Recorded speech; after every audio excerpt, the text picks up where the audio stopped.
Wayne Rivard needs one of those. Yeah.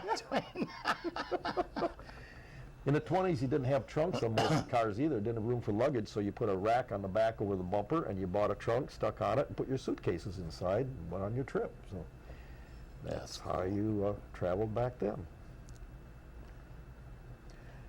This is a police car radio in 1936. Now today we got computers and 3 or 4 different radios in police cars. This was it back in 1936, from you to the desk sergeant. No kidding.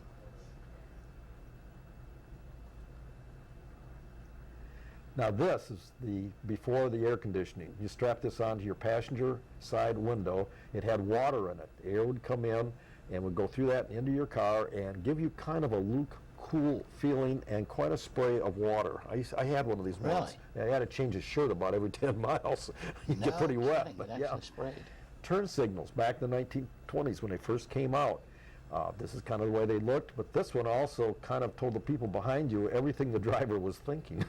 It really lit up with everything he was going to do. The clocks in the cars in the 1950s and 60s were electric or hand wound. Oldsmobile in the early 50s brought out this unique one. It mounted in the steering wheel, and every time you turned a corner, it wound your clock. Ah. And that was the 50s? Pretty neat stuff. That's probably 51 or 2. For back then. This is one of the old Uga horns. Press the handle on it, push it down, the plunger, and you got that old Uga sound, and then eventually they became electrified. Very popular accessories on all the cars back then.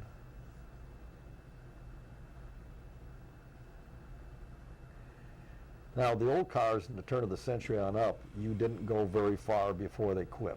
They'd always break down. So you bought an accessory toolbox, fill it with your tools, all the small parts you needed, and then you could assure yourself you might get home that night. Now that mounted on the side, like On on the a running board? Now these footrests are also warmers. The little door opens up on the side. You used to put hot charcoal briquettes in there off of your old wood stove before you left, and then put the lap robe over you, and you kept nice and warm in an open touring car and hope you didn't burn to death. Yeah. This clock is on an early car. This one does not have a key, because you can't put a key in one of those things through the glass and wind it while you're going down the road, so you'd grip the circular rim, the silver rim, and twist it back and forth side by side, and it was called a rim wind clock. This is the mechanism for a speedometer on the early cars. All those gears, the mechanisms, all those brackets, just to run one little speedometer. And the speedometer is actually the little gold cap. Yes? Just a little bigger than that. A little bigger than that. This is the car that has the first radio was ever installed. Now, just if you could put the top down and leave that antenna up, you could hang your laundry on it. Yeah, there you I mean, go. look at that thing. Couldn't run the car while you're listening to the radio because there was no suppressors, because you have static, so you had to stop to listen to the radio. And this one, take a Model T Ford and put an extra set of wheels on the back, and then put the treads around both wheels, take off the front wheels and put on the skis, and you went merrily on your way on the ice with a snowmobile. And this was very popular. Very popular What back year is then. that? That's about 22, 23.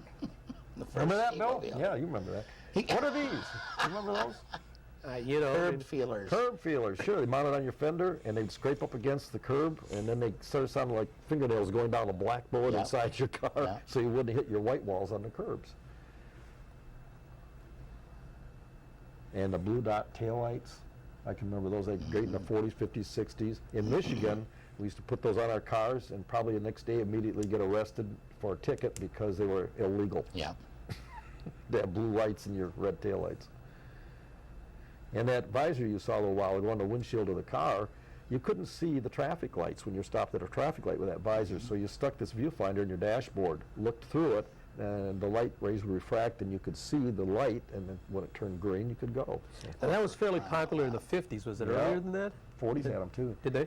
And then in the 50s and 60s, I think a lot of people had colds because these tissue dispensers were very, very popular. You don't see them so much anymore, but boy, those things are a collector's piece now. You're paying $300 or $400 for a good one of I those. just saw one of those today in a 63 Bonneville. Yeah. Yeah. Now, the last one here is a GPS in 1915. That's not electric, it's mechanical. You're going to go on a trip, you send away to a company, they send you a disc. You put that on your car, and then you turn to position 1 and it'll tell you how many miles to go and where to make your first turn. Put it to position 2 and you made the corner, and then position 2 will tell you how many more miles and turn at the next red barn and so forth. No. There you go. Mackerel. All brought to you in part by Keels and Wheels. That guy? That guy.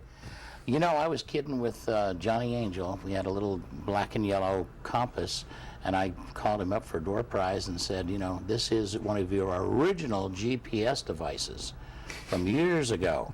And I gave him a compass. But I had never heard of that. Isn't that Where amazing? You hit 1 and how many miles you went. Right. All you have to, you'd have to remember, though, left, right, whatever. And they had very few roads, so they could go from New York to California and they have it all on that dial. That's pretty cool. That was some pretty neat stuff. I noticed y'all had a pretty good giggle about why they made the tilt-away steering wheel in the T-Birds. We didn't giggle. No, we didn't. We were No. simply stating a fact. In your Yeah, and you windows both things, stared know. right at me when you were, they couldn't see that. We wouldn't. But you were both looking right at me when you were talking about We that. don't do that on your show. Oh. This is a high-class show. He's the boss, right? We wouldn't. Yeah. That's right. Could cut our pay from nothing to nothing. That's right. Really? He's All liable right. to fire us. Before we go to break, I'm going to take one quick second. Watson and Emma, would you do me a favor and come up here? Come up here by my desk here. Matter of fact, come right over here. Stand right over here. I have something for each of you. I have one for you, and I have one for you. That's a little puppy there for each of you. How's that? You like that? Yeah. Say hello to Mom. Look right in that camera and say, hi, Mom. Hi, Mom. All right. You kids go ahead and sit down, relax, enjoy those. We're going to be back in just a couple of minutes after a word from our sponsors, so don't go away. Junior's Trim Shop in Venice. Our award-winning interiors have been applauded locally and nationally. Junior's will repair or replace seat covers, carpet, door panels, and both vinyl and convertible tops. Our experts have more than 40 years of experience and specialize in original, antique, and custom automobiles, boats, and aircraft. For quality craftsmanship at a reasonable price, call Junior's today, 493-1840. That's 493-1840.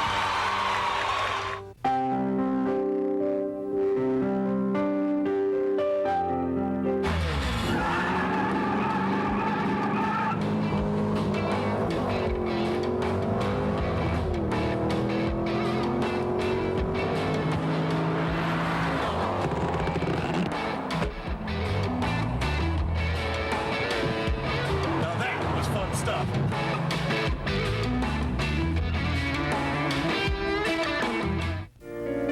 Friendship Hearing Aid Centers with offices in Venice and Inglewood offer free comprehensive hearing test and video ear inspection. Friendship Hearing offers the best guaranteed prices on top quality hearing aids. 100% digital hearing aids programmable by the computer start at only $899. Friendship Hearing is where service, quality, and price come together. Friendship Hearing of Venice and Inglewood, serving the Gulf Coast since 1992. Whether it's new or used, antique or special interest, whether it's a car, truck, boat, or specialty item, find it fast, find it free, every week in Keels & Wheels magazine. With hundreds of locations in Manatee and Sarasota, if you need to sell it, put it where thousands of people will see it. Put it in Keels & Wheels magazine, serving Southwest Florida for over 22 years. With the largest and widest circulation of any magazine of its type, where buyers look first and where sellers ought to be. Call us today, Keels & Wheels. It's your photo advertising source, because it works. It really works. Hi folks, this is Lance. I want to tell you about my friends Casey and Chris over at Casey's Classic Cars in Bradenton. Casey's Classics turns out some of the most beautiful restorations I've ever seen. His own inventory of muscle and classic cars would make even Jay Leno envious. Casey's Classics has over 7,000 massive square feet of shop and showroom space. They're a full restoration and performance shop, from the minor to the major and the mild to the wild. Call Casey at Casey's Classic Cars in Bradenton. They're at 941-747-1800. Come on, guys. We've all done it. Now let the staff here at Rage and Reproductions help you go from dreaming to driving. Rage and Reproductions has everything you need to get you going, from knowledgeable parts people to expert fabricators and certified master painters. We also carry the largest selection of parts in the area, with products from Mokar, Kruger Components, Par Automotive, Hot Rod Air, Flaming River, and Painless Wiring. With over 70 years of experience, let Rage and Reproductions help you get that project out of the garage and onto the street. Come visit the guys at Rage and Reproductions today, the area's only one-stop Rod shop.